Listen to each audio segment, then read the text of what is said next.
Look up at the night sky. Beyond the stars you see, there is a man-made shell of glass and silicon moving at 27,000 kilometers per hour, covering our planet in invisible threads of light. For most of us, the internet feels like air, always there, always on. But right now, almost one-fourth of humanity is still completely offline. Billions of people who can't study, work remotely, or even make a video call. No fiber, no mobile data, just silence where the rest of us see endless notifications. Here is the twist. We are not just sending the signals to the space anymore.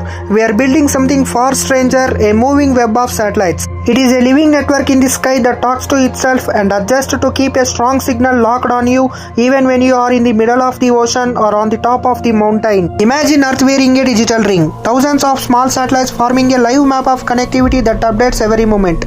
That invisible ring is the reason a village with no roads can now have online classes, and a ship in far north water can send an SOS message in seconds.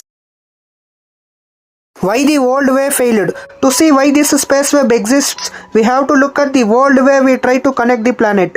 For decades, we depended on huge geostationary satellites, GEO satellites parked about 35,786 kilometers above the equator. They sit so far away that they orbit once every 24 hours, matching Earth rotation, so from the ground they stay in the one place in the sky.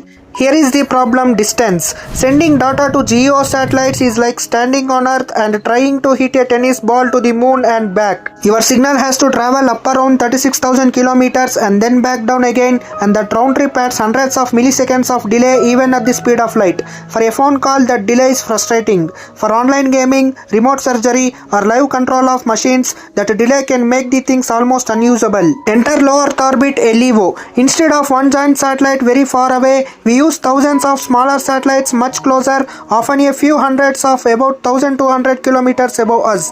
That's roughly 600 times closer than GEO. Now instead of our tennis ball going to the moon, it is going to the top of a tall building and back. Delay drops a lot, and suddenly video calls, cloud apps, and real-time control feel natural. The secret engineering. Now we reach the part, the smart engineering inside the antennas, satellites and space links that makes this whole network work. The ground antenna, a silent supercomputer.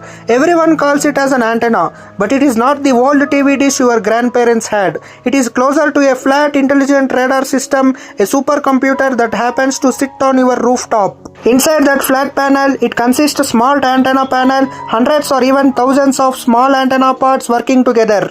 By changing the timing of the signal at each part, the system can aim the radio signal electronically without physically turning the antenna. In simple words, imagine a group of people clapping at slightly different times, so the sound seems to move across the room. Your antenna is that group, constantly adjusting to track fast-moving satellites overhead. As one satellite races out of the view, the smart antenna smoothly hands your connection to the next satellite, like passing a relay stick in a race. You don't feel the switch. You just keep scrolling. Space lasers, how satellites talk to each other. Now let us leave the ground and step into the web itself. Each satellite is not just talking down to the Earth.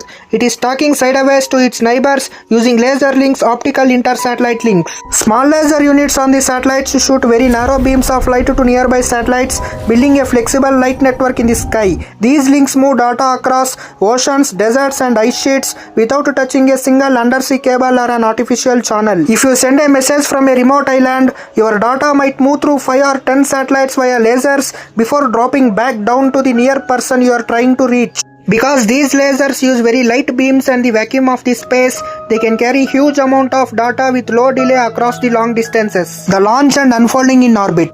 All of this hardware has to get to the space somehow, and we don't send them one by one. Modern rockets carry dozens of satellites at once, arranged in layers like plates or a neat deck of cards inside the rocket cover at the top. Once in the right orbit, the rocket releases them in a carefully planned sequence. Satellites come out, separate, and then each one unfolds its solar panels and antenna arrays. From a compact folded block, they change into their full working shape like space folding designed to survive launch and the vacuum of the space. Over months, more launches fill the empty spots. Orbital paths and spacing are chosen so that seen from above, the satellites form repeating patterns that make sure there is coverage day and night. The Kessler syndrome and future risks. But there is a cost to this convenience. We are not alone up there. Every rocket stage, every dead satellite, every broken part adds to a glowing cloud of debris called space junk orbiting our planet. Donald Kessler, a NASA scientist, described a nightmare scenario. If two satellites hit each other at orbital speeds, they can break into thousands of small pieces.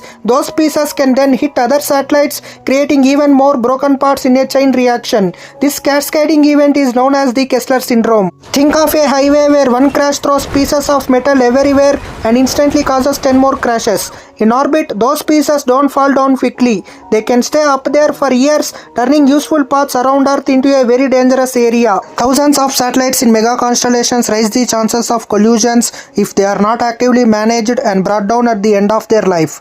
Astronomers also feel the impact. Bright satellite lines across the telescope images, trouble seeing becomes very dim for objects, and the new challenges arises in studying the deep space. Our push for connectivity is literally changing our view of the stars. Now zoom out. We are the first generation to live on a planet. In theory, they can be connected everywhere all the time. A child in a remote village can join a live class with a teacher in another continent with video calls smooth enough to actually feel like a shared room. A doctor can guide emergency treatment in a disaster zone where cell towers are broken but the satellite antenna still sees the sky. Rescue teams can stream drone video from the mountains, forests and oceans where there is no normal coverage at all. This changes who gets to be part of the modern world. Money, health, education and work are more and more online, and satellite connectivity turns extremely remote into just online. But it also gives us a responsibility to build this invisible network without turning orbit into a space dump. So here is my question for you. If you had high-speed internet in the most remote place on the earth, where would you go? Would you take a long walk to a silent glacier and stream the sunrise? Would you go deep into a rainforest and share the sounds of a living ecosystem that almost nobody ever hears in live? Tell me in the comment section below, because this story is not about the satellites and lasers. It is about you and what you will do when the entire earth is finally inside the same invisible network.